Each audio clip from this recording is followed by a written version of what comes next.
Hello friends, ఇవాళ మనం చేయబోయే రెసిపీ ఉగాది స్పెషల్ కొబ్బరి బచ్చాలను ఎలా చేస్తామో ఈ వీడియో మొత్తం చూడండి. ఒక ప్లేట్ తీసుకొని ఒక కప్పు గోధుమ పిండి జల్లించుకోవాలి. తర్వాత చిటికెడు సాల్ట్ వేసుకోవాలి.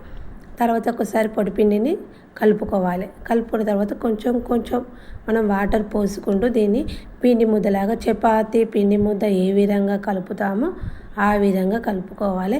చాలా సింపుల్గా 10 to 15 మినిట్స్లో చేసుకోవచ్చు ఈ కొబ్బరి బచ్చాలను. ఏం అవసరం లేదు, మనం ఉడకబెట్టేది అది ఏం అవసరం ఉండదు. కాబట్టి సింపుల్గా తొందరగా చేసుకోవచ్చు. అప్పటికప్పుడు 10 to 15 మినిట్స్లో తయారు చేసుకోవచ్చు. ఇలా తయారైన పిండి ముద్ద పైన కొంచెం ఒక స్పూన్ ఆయిల్ వేసుకొని మళ్ళీ ఒకసారి ప్రెస్ చేస్తూ బాగా కలపాలి. పిండి అనేది బాగా కలిపితేనే మనకు బచ్చం అనేది బాగా వస్తుంది, లేకుంటే పగిలినట్టు వస్తుంది, మంచిగా నీట్గా రాదు.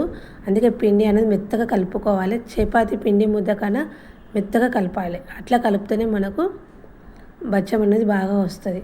ఇలా కలిపిన పిండిని మూత పెట్టి ఒక 15 మినిట్స్ పిండి అనేది నాననివ్వాలి. తర్వాత మిక్సీ జార్ తీసుకోవాలి. మిక్సీ జార్లో కడిగేసుకున్న ఒక కప్పు కొబ్బరి ముక్కలు వేసుకోవాలి. ఒక కప్పు చక్కెర వేసుకొని సన్నగా మిక్సీ చేసుకోవాలి. సన్నగా పట్టుకున్న కొబ్బరి పొడిని ఒక ప్లేట్లోకి తీసుకోవాలి. ప్లేట్లోకి తీసుకున్న తర్వాత కొంచెం వాటర్ పోసుకొని మొత్తం కలుపుకుంటే మనకు పిండి ముద్దల్లాగా చేసుకోవచ్చు. ఇట్లా మంచి చిన్న చిన్న కొబ్బరి ముద్దలు చేసుకోవాలి. తర్వాత ఒక ప్లాస్టిక్ కవర్ తీసుకొని దానిపైన ఆయిల్ అనేది రాసుకొని మనము కొంచెం పిండి, మనము బచ్చం ఏ సైజ్ చేస్తామో అంత పిండి ముద్ద తీసుకొని మనం చేయితోని కొంచెం చిన్న పూరిలాగా ఒత్తుకోవాలి. ఇలా ఒత్తుకున్న దానిలోకి మధ్యలోకి మనం తయారు చేసుకున్న కొబ్బరి లడ్డూని పెట్టుకొని చుట్టూ మలుచుకోవాలి. మలుచుకున్న తర్వాత మళ్ళీ ఒకసారి మంచి ఇట్లా మెల్లగా చూసుకుంటూ మనం చేయితోని పూరి సైజులో ఒత్తుకోవాలి. స్టవ్ ఆన్ చేసుకొని చపాతీ పెనం అనేది వేడి చేసుకొని పెట్టుకోవాలి.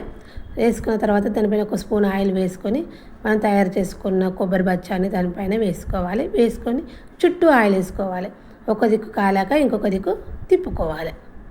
2 sides మెల్లగా సిమ్లో పెట్టుకొని తిప్పుకోవాలి. సిమ్లో పెట్టుకుంటేనే మనకు బచ్చం అనేది మాడదు. ఎంత బాగా వచ్చిందో చూడండి, మెత్తగా మృదువుగా బాగా వచ్చింది చూడండి, ఇంత మాడలేదు. ఎంతో టేస్టీ గల ఎమ్మి కొబ్బరి బచ్చాలని రెడీ అయిపోయినాయి. మీరు ఒకసారి ట్రై చేసి చూడండి. ఓకేనా?